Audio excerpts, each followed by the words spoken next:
డబ్బు, అనారోగ్యం, ఉద్యోగం, వ్యాపారం, అప్పులతో బాధపడుతున్నారా? మీకోసమే లాంచ్ యువర్ ఫ్యూచర్ ప్రోగ్రామ్.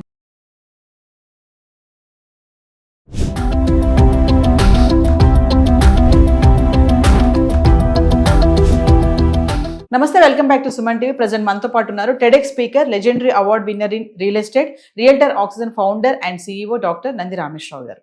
నమస్తే సార్. నమస్తే అమ్మ. సార్, సొంతింటి కళ అనేది ప్రతి ఒక్కరికి ఉంటుంది. అది చిన్నదే కానీ పెద్దదే అవనివ్వండి. అయితే ఇప్పుడు కేంద్రం ఒక బంపర్ ఆఫర్ ఇచ్చింది. అంటే 25 లక్షలు లోన్ తక్కువ వడ్డీ రేటుకి అని చెప్తున్నారు. ఒక్కసారి ఆ నిబంధనలు ఏంటి, ఆ రూల్స్ ఎలా ఉంటాయి, మరి క్రెడిట్ స్కోర్ కూడా దీంట్లో చూస్తారా? అంటే ఇది గవర్నమెంట్ తరఫున ఎప్పటికప్పుడు కొత్త పద్ధతులు, కొత్త మెథడాలజీ తీస్తున్నారు. అది ప్రజలకి, ముఖ్యంగా ఇల్లులు కట్టుకునే వాళ్ళకి సహాయం చేయాలనే ఇంటెన్షన్ లాస్ట్ 30 years చాలా చేంజెస్ వచ్చాయి. నాకు ఇప్పటికీ గుర్తు, మేము 2014-15 ఇల్లు కొనుక్కున్నప్పుడు 10.5% ఇంట్రెస్ట్ ఉండేది హౌస్ లోన్ మీద. అట్లా పర్సనల్ లోన్ అయితే ఇంకా వేరే 16-18% ఉంది. సో ఇప్పుడు చూసుకుంటే 8% వచ్చింది. 8.5 కంటే ఎక్కడ ఏ బ్యాంక్లో కూడా ఎక్కువ లేదు. ఇప్పుడు కొత్తగా PMAY ప్రధానమంత్రి ఆవాస్ యోజన పద్ధతి కింద, స్కీమ్ కింద 25 lakhs లోన్ ఇవ్వబడుతుంది. సింపుల్గా, పెద్ద కాంప్లికేషన్ ప్రొసీజర్ లేకుండా. ఇందులో కొత్త మార్పు ఏం తీసుకుంటే, వైఫ్ అండ్ హస్బెండ్ కలిపి కూడా తీసుకోవచ్చు. ఓకే, జాయింట్గా ఆ లోడ్ అనేది డిస్ట్రిబ్యూట్ అయిపోతుంది. అంటే ఇప్పుడు EMI కట్టాలన్నా అది కొన్ని లెక్కలు ఉన్నాయి, దానికి ఎవరికైనా డీటెయిల్గా కలిస్తే మనం చెప్తాం. ఇంకొకటి ఏం చేశారంటే, ఫస్ట్ టైం కనుక ఇల్లు కట్టుకునేటట్టయితే వాళ్ళకు కూడా సబ్సిడీ ఇస్తున్నారు.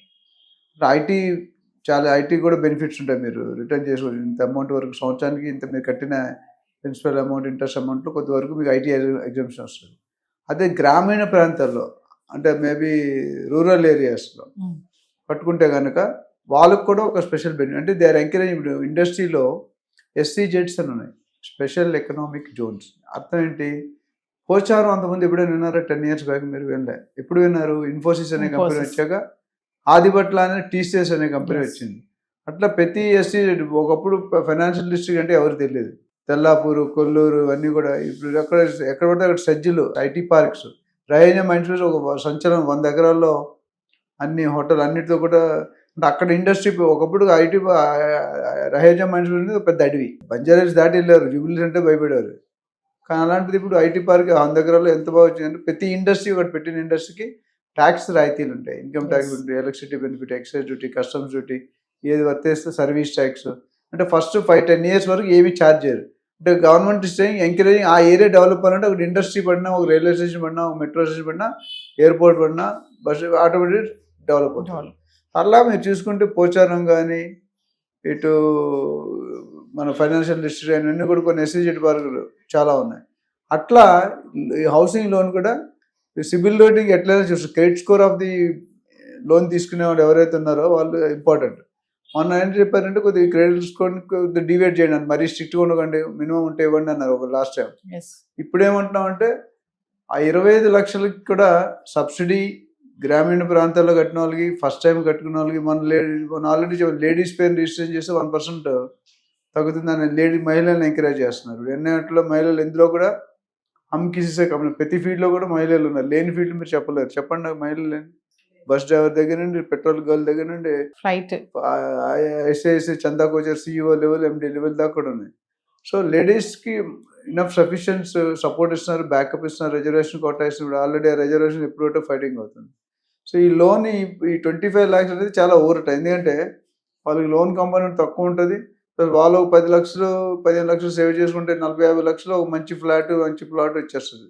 సో వాళ్ళు కూడా సొంత ఇంటి గల నెరవేర్చడానికి ఒక గవర్నమెంట్ సదుపాయం అంటే హెల్ప్ చేస్తుందని చెప్పచ్చు. It's a good sign. అంటే ప్రధానమంత్రి ఆవాస్ యోజన ఈ స్కీమ్ సార్, ఇల్లు కట్టుకోవడానికి లోనే కాకుండా అనేక ప్రయోజనాలు కూడా ఉన్నాయని చెప్తున్నారు. ఏంటి సార్ అవి బెనిఫిట్స్ ఏంటి? అంటే ప్రయోజనం అంటే అదే చెప్పా కదా, ఇప్పుడు తక్కువ రేట్లో ఇంట్రెస్ట్ డబ్బులు వస్తున్నాయి, వెరీ ఫ్యూ, తక్కువ ఇంట్రెస్ట్ రేట్. రెండోది క్రెడిట్ స్కోర్ వరకు చూడమంటున్నారు. మూడోది ఫస్ట్ టైం కట్టుకునే వాళ్ళకి ఎంకరేజ్ చేస్తున్నారు. పల్లెటూరులో కట్టుకునే వాళ్ళు కూడా ఎంకరేజ్ చేస్తున్నారు.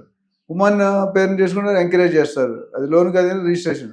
అంటే ఈ 4-5 పాయింట్లు చాలా ఉన్నాయి. ముఖ్యంగా ఈ పాయింట్ల వల్ల they are trying to encourage the household sector, residential సెక్టర్ని కూడా పెంచాలి. కమర్షియల్ ఎట్లా కట్టుకోలేం, రెసిడెన్షియల్ కట్టుకుంటే రేపొద్దున వాళ్ళు అద్దెలు కట్టాల్సిన భారం.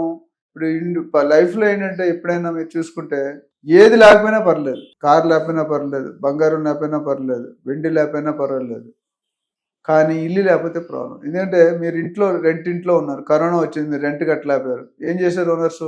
బయటికి పంపించేసారు. బయట మీకు ఇష్టం లేకపోయినా 2 నెలలు ఒక గవర్నమెంట్ చెప్పింది సగం 50% కూడా కట్టలేరు కదా. గవర్నమెంట్ ఇప్పుడు కేసీఆర్ గారు ఉన్న గవర్నమెంట్లో అప్పుడు అయింది, ఓనర్స్ ప్రెజర్ చేయకండి 50% ఇస్తారు, లేకపోతే ఇవ్వకపోతే టైం ఉంది. ఎంత టైం ఇస్తారు? 3 నెలలు, 4 నెలలు, 6 నెలలు, 10 సంవత్సరాలు ఇవ్వరు కదా. వాడు కూడా ఈఎంఐ కట్టుకోవాలి కదా. సో అప్పుడు ఏమైంది? You're and road.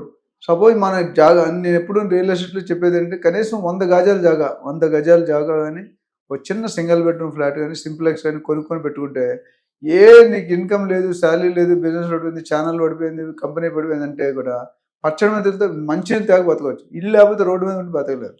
అది importance of house. So house అనేది ఒక నీడే. ఇంగ్లీష్లో నీడ్ అండ్ వాంట్ ఉన్నారు. నీడ్ అంటే అర్థం ఏంటి? నీకు దాహం వేస్తే మంచిగా తాగితే నీడ్ అయిపోతుంది. వాంట్ అంటే నాకు జ్యూస్ కావాలి, కోకోనట్ వాటర్ కావాలి, లేకపోతే లస్సీ కావాలనేది చాయిస్. సో అందరూ అఫోర్డ్ చేయాలి. సో మనకి నీడ్, బేసిక్ నీడ్ అంటున్నారు. రోటీ కపడా మొక్కలు అయితే నువ్వు కష్టం. రోటీ కపడా మొక్క లేటెస్ట్ ఇందాక వీడియోలో చెప్పే గోల్డ్ కూడా యాడ్ అయిపోతుంది. గోల్డ్ లేకపోతే కష్టం. సో ఓవరాల్గా ఈ స్టెప్ అనేది పిఎంఏవై తీసుకున్న step, it's a positive step and it's helping lot of, అంటే పూర్ పీపుల్ కానీ ఎల్ఐజీ క్యాడర్లో ఉన్న వాళ్ళకి హెల్ప్ఫుల్ అవుతుంది. సో మామూలుగా క్రెడిట్ స్కోర్ అని చెప్తున్నారు కదా, స్కీమ్ కింద కాబట్టి చూడమంటున్నారు. మామూలుగా క్రెడిట్ స్కోర్ బాగుండాలి అంటే ఎలా మెయింటైన్ చేయాలి సార్? అంటే మీ క్రెడిట్ స్కోర్ అంటే ఇప్పుడు క్యారెక్టర్ ఆఫ్ ఎ పర్సన్ అంటే ఏంటండి?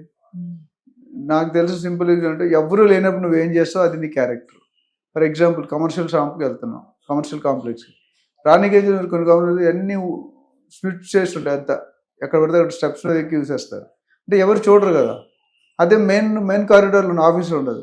అదే బ్యాంక్ ఏంటంటే సిబిల్ స్కోర్ ఏంటంటే నీ బ్యాంకులో నీ ట్రాన్సాక్షన్, నీ క్యారెక్టర్ ఎట్లా ఉంది, నువ్వు ఇచ్చిన చెక్కులు ఎన్ని బౌన్స్ అవుతున్నాయి, నీకు వచ్చిన ఎన్ని బౌన్స్ అవుతాయి, నువ్వు ఇచ్చిన ఎన్ని బౌన్స్ అవుతుంది, దాన్ని బట్టి ట్రాక్ రికార్డ్. నువ్వు ఈఎంఐ కట్టిన ఎన్నిసార్లు డిఫాల్ట్ అయ్యావు, అప్పు తీసుకుంటే ఎన్నిసార్లు డిఫాల్ట్ అయ్యావు, ఇవన్నీ కూడా క్రెడిట్ స్కోర్లో తీసుకొని అప్పుడు చెప్తారు. అంటే జనరల్గా 900 పాయింట్స్కి వాల్యుయేట్ చేస్తారు. ఎవరికైనా 650, 700 దాకా వస్తే లోన్ ఇవ్వరు. నేను లోన్ తీసుకున్నా లక్కీగా 880 వచ్చాయి. నేను ఎక్కడ డిఫాల్ట్ కాలేదు. 30 yearsలో నా బ్యాంక్ అకౌంట్ ఉంది, యూనియన్ బ్యాంక్. అంతకుముందు ఆంధ్ర బ్యాంక్, ఇప్పుడు యూనియన్ బ్యాంక్. ఒక్క చెక్ బౌన్స్ అటు సైడ్ నుండి ఇటు చేయడం లేదు. అంటే 30 years సింగిల్ చెక్ మెయింటైన్ చేయడం అనేది is not that easy. So అలాంటిది అంతే నా ఫోన్లో వస్తుంది, సార్ మీ క్రెడిట్ రేట్ బాగుంది, మీకు 10 కోట్ల లోన్. ఏం చేయాలి? 10 కోట్ల లోన్ తీసుకొని కట్టాలి కదా. 10 కోట్ల లోన్ తీసుకుని 10 లక్షలు ఈఎంఐ కట్టాలి. So but it's a character in a bank transaction. Normal character అనేది మన హ్యూమన్ లైఫ్లో. Thank you sir.